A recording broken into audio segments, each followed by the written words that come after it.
Hello, in this video I'm going to show you how to measure your wall for wallpaper.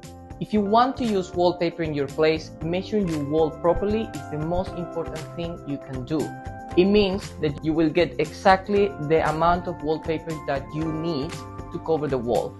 The only tools you need is something to measure your wall, tape measure, and a piece of paper to write on your measurements.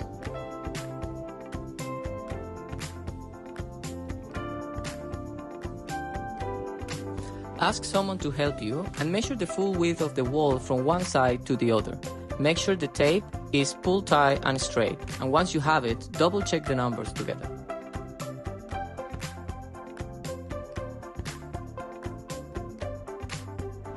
Now measure the height, starting from the floor up to the ceiling. Keep the tape nice and straight, and confirm the measurements before you move on.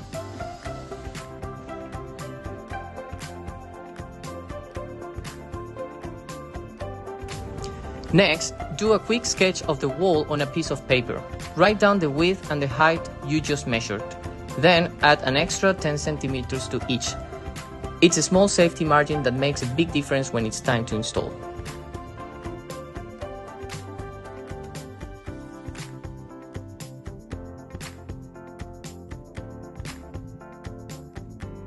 If your wallpaper wraps around a corner, or you want to cover more than one wall with the same design, you need to do is measure each wall separately and then put the sides together.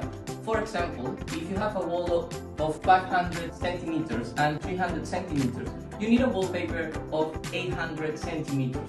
In this way, you can cover with the same design multiple walls without any problem. Make sure you add the 10 extra centimeters for safety, and that's all. If you got a window, a door, a PowerPoint, anything within a wall, just pretend they don't exist. Like, you don't need to consider them to have a great wallpaper. Just measure the maximum width by the maximum height. That's all you need to get to order a wallpaper. Once you got your measurements, go to KaleonWallpaper.com, choose your favorite design, put the numbers in, and make sure you add the 10 extra centimeters for safety, and that's all. Just wait for your amazing wallpaper. Thank you very much.